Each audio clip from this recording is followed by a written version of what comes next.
दोस्तों आज हम अर्ली रिटायरमेंट के बारे में बात करेंगे कि कैसे आप स्टॉक मार्केट से रेगुलर इनकम जनरेट करके जल्दी फाइनेंशियल फ्रीडम अचीव कर सकते हो। और इस बात की मैं गारंटी दे सकता हूँ कि ये वीडियो के एंड होने तक आप बहुत ज्यादा एक्साइटेड और मोटिवेटेड हो जाओगे अपनी फाइनेंशियल फ्रीडम की जर्नी में।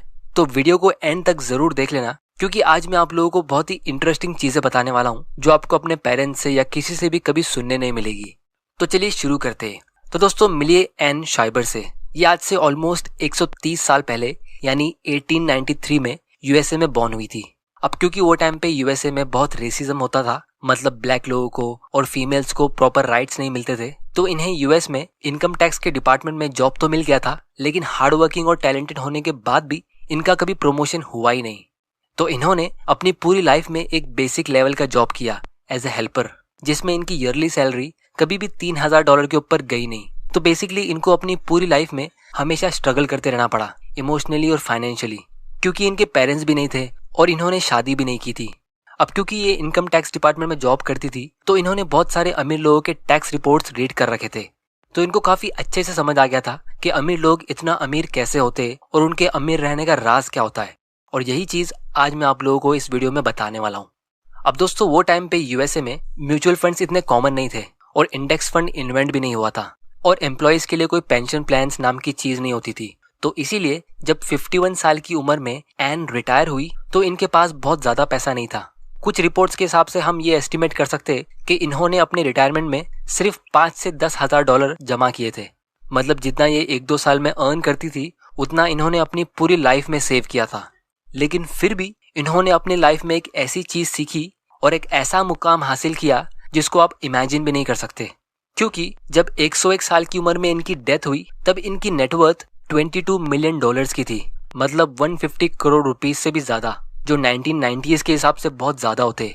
और जब इन्होंने अपनी विल में ये लिखा कि ये सारा पैसा वो कुछ फीमेल एजुकेशनल चैरिटीज को डोनेट करना चाहती है, क्योंकि वो नहीं चाहती थी कि फ्यूचर में जो अंडर प्रिविलेज गर्ल्स होगी उनको भी उनकी तरह स्ट्रगल करना पड़े। तो वो टाइम पे बहुत सारे लोग और पूरा मीडिया शॉक हो गया, क्योंकि ना तो इनकी कोई लॉटरी लगी थी और ना ही इनके कोई ऐसे रिश्तेदार थे जो इन्हें विरासत में इतना बड़ा अमाउंट देके जाते। तो इनके पास ये इतना सारा पैसा आया कहाँ से?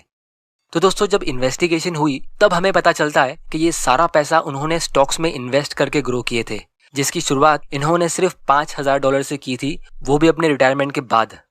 तो दोस्तों जब ये अमीर लोगों के टैक्स रिपोर्ट्स पढ़ती थी तो वो देखती थी कि अमीर लोगों के पास बहुत सारे कैश फ्लो प्रोड्यूसिंग एसेट्स होते थे, मतलब स्टॉक्स, रियल एस्टेट और उनका कोई प्राइवेट बिजनेस, जिससे उनको पैसिव इनकम मिलता रहता हो बिना उनके काम किए। और ये चीज समझने के बाद एन को काफी स्पेशल फीलिंग मिली, क्योंकि ये सब उन्होंने कभी स्कूल में सीखा नहीं और ना ही उनके पेरेंट्स ने उन्हें कभी ये सब बताया। और क्योंकि उनके पास बहुत सारा पैसा नहीं था तो इसीलिए उन्होंने रियल एस्टेट और बिजनेस की जगह पे स्टॉक्स में इन्वेस्ट किया। तो जो सबक उन्होंने सीखा वो ये था कि अमीर लोग अपने कैश फ्लो प्रोड्यूसिंग एसेट्स को लॉन्ग टर्म के लिए होल्ड करके रखते और उसे कंपाउंड होने देते और उसके कैश फ्लो को एंजॉय करते, ताकि उन्हें कम कैपिटल गेन्स टैक्स पे करना पड़े। और ये चीज उनसे ज्यादा अच्छा कौन समझ सकता था? आफ्टर ऑल उन्होंने अपनी पूरी लाइफ इनकम टैक्स डिपार्टमेंट में जॉब किया। फिर जब इनकी इन्वेस्टमेंट की स्ट्रेटेजी का पता लगाया गया तब हमें ये पता चला कि इन्होंने एक टिपिकल पैसिव इन्वेस्टमेंट स्ट्रेटेजी यानी बाय एंड होल्ड वाली स्ट्रेटेजी यूज की थी। मतलब कोई भी ट्रेडिंग नहीं, कोई भी फैंसी इन्वेस्टमेंट नहीं, कोई भी फ्यूचर्स, ऑप्शंस और कमोडिटीज नहीं। इन्होंने बस अच्छे क्वालिटीज के स्टॉक्स को खरीदा और उन्हें होल्ड करके रखा। तो जो इन्हें डिविडेंड्स मिलता था वो सिर्फ उसे ही अपने खर्चे के लिए यूज करती थी, और जो पैसा बच जाता था वो उसे री इन्वेस्ट कर देती, जिसकी वजह से उनको इनकम तो मिलती थी लेकिन उसके साथ में उनकी वेल्थ भी ग्रो होती थी।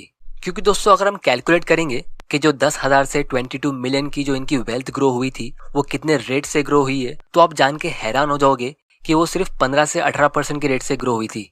जिसका मतलब ये है कि अगर हम थोड़ा सा रफ एस्टिमेट करेंगे तो हमें ये पता चलता है कि जब उन्हें रिटायर होके 10 साल हो चुके थे तो वो टाइम पे उनका पोर्टफोलियो ग्रो होके सिर्फ 30 से 40,000 डॉलर्स का हुआ होगा। लेकिन उसके 10 साल बाद यानी 1964 में उनकी वेल्थ 2 से 2.5 लाख डॉलर्स की हुई होगी, और सिर्फ उनका डिविडेंड इनकम ही $8,000 के आसपास रहा होगा। मतलब जितना उनका ओरिजिनल इन्वेस्टमेंट था उतना उनको हर साल पैसिव इनकम के थ्रू मिल रहा था। फिर 1974 में उनका पोर्टफोलियो 14-15 लाख डॉलर्स के आसपास हुआ होगा और उनका डिविडेंड इनकम ही $50,000 के आसपास रहा होगा।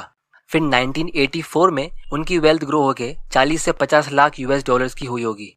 फिर 1994 में उनका पोर्टफोलियो $22 मिलियन का हुआ जो उन्होंने डोनेट कर दिया। और तब भी उनकी वेल्थ को यूएस टैक्स लॉ के हिसाब से कुछ भी टैक्स नहीं लगा। वो पूरी की पूरी वेल्थ चैरिटी में डोनेट हुई। तो दोस्तों, इससे आप लोगों को एक हिंट मिल गया होगा कि अमीर लोग दिन पे दिन और ज्यादा अमीर कैसे बनते रहते हैं और वो अपना टैक्स कैसे सेव करते।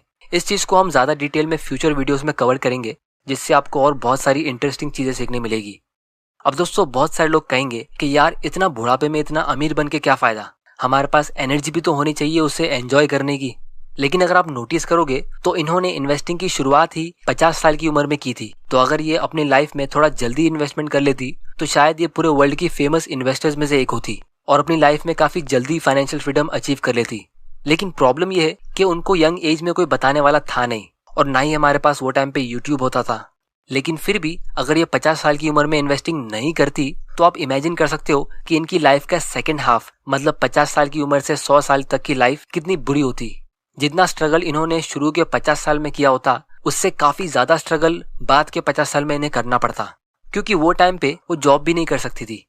तो दोस्तों, इस रियल लाइफ स्टोरी से हमें ये चीज क्लियरली समझ आती है कि if you are really smart तो बाहर की कोई भी चीजें मैटर नहीं करती है कि दुनिया में क्या चल रहा है, लोग आपको कितना बुरा ट्रीट करते हैं, आपकी ऑफिस में क्या पॉलिटिक्स चल रहा है, आपको जॉब में प्रमोशन मिलता है या नहीं, या आप कोई ऐसे जमाने में पैदा हुए होते हो जहाँ आपकी कोई इज्जत नहीं करता है।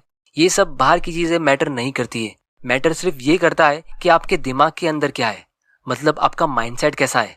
और अगर आपका माइंडसेट सही है तो इन द लॉन्ग रन आपको वही मिलेगा जो आप डिजर्व करते हो। तो इसीलिए बहुत लोग सोचते हैं कि यार मैं अभी 30 साल का हूँ या 40 साल का हो गया हूँ और मैंने अभी तक कुछ भी इन्वेस्ट नहीं किया है तो मैं इन्वेस्टिंग में बहुत लेट हो गया। तो दोस्तों, आप ये स्टोरी से सबसे इंपॉर्टेंट लेसन सीख सकते हो कि it is never too late to start. हो सकता है कि आप भी 80-90 साल की उम्र तक जी लो, तो वो एज में आपको दूसरे पे डिपेंडेंट बन के एक लायबिलिटी बन के जीना है या फिर एक रिस्पेक्टफुल और फाइनेंशियली स्ट्रांग पर्सन बन के जीना है। चॉइस आपका है। और अगर आप अपनी अर्ली 20s में इन्वेस्ट करते हो तो आप अपनी 30s या 40s में भी आसानी से रिटायर हो सकते हो। अब दोस्तों, ये स्टोरी मैंने इसलिए बताई क्योंकि हमारी कंट्री बाकी डेवलप कंट्रीज के मुकाबले बहुत पीछे है, तो इसीलिए हमारी कंट्री में रिटायरमेंट का कॉन्सेप्ट काफी न्यू है। इसीलिए हम इंडियंस के लिए हमारे बच्चे हमारा रिटायरमेंट फंड होते हैं, जिससे हमें क्लियरली पता चलता है कि हम इंडियंस का माइंडसेट कैसा है।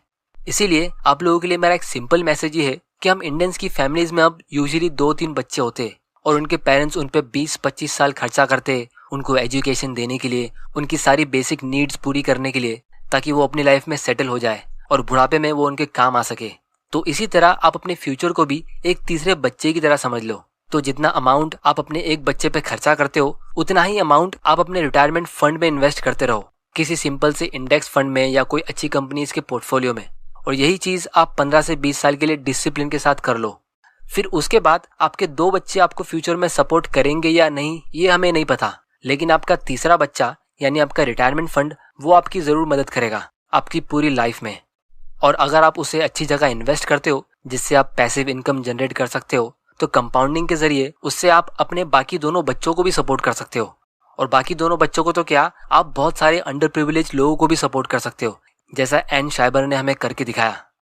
इसीलिए जब आप इक्विटीज में इन्वेस्ट करते हो तो आपको थोड़ा सा लॉन्ग टर्म सोचना चाहिए, क्योंकि कोई भी चीज ग्रो होने में टाइम लगता ही है, फिर चाहे कोई बच्चा हो या कोई ट्री हो या आपका पैसा हो। अगर आप 40 साल तक डिसिप्लिन के साथ एक ऐसा जॉब कर सकते हो जिसे आप पसंद भी नहीं करते, तो आप 15 से 20 साल डिसिप्लिन के साथ सेविंग्स भी कर सकते हो अपने फाइनेंशियल फ्रीडम के लिए। क्योंकि सैलरी इंडिया में अक्सर 10% के रेट से ग्रो होती है और वो आपको तभी मिलती है जब आपके पास जॉब होता है और जब आप हेल्दी होते हो। लेकिन आपका पैसिव इनकम उससे ज्यादा रेट से ग्रो हो सकता है, जैसे 15% के रेट से। और इसकी खास बात यह है कि ये कंटिन्यूसली ग्रो हो सकता है, फिर भले आप बीमार हो या कोई बीच पे रिलैक्स कर रहे हो या फिर आप रिटायर हो चुके हो, जिसकी वजह से एक टाइम के बाद आपका पैसिव इनकम ऐसा ग्रो हो सकता है जिसको हम एक्सपोनेंशियल ग्रोथ कहते हैं। और इसको भी हम आने वाली वीडियोस में काफी डिटेल में डिस्कस करेंगे कि कैसे आप एक bullet proof passive income portfolio बना सकते हो। फाइनेंशियल एजुकेशन नाम का कोई सब्जेक्ट हमारी स्कूल में होता नहीं है, इसीलिए मैंने यूट्यूब चैनल स्टार्ट किया है ताकि आपके साथ मैं ऐसे वैल्यूएबल लेसन शेयर करता रहूं। तो अगर आप ऐसे वैल्यूएबल वीडियोस देखना चाहते हो तो चैनल को सब्सक्राइब जरूर कर लेना और बेल आइकन प्रेस कर देना ताकि आप ऐसे इंपॉर्टेंट वीडियोस मिस ना कर दो। और इस वीडियो को लाइक जरूर कर देना ताकि मुझे पता चल सके कि आप तक वैल्यू पहुंच रही है।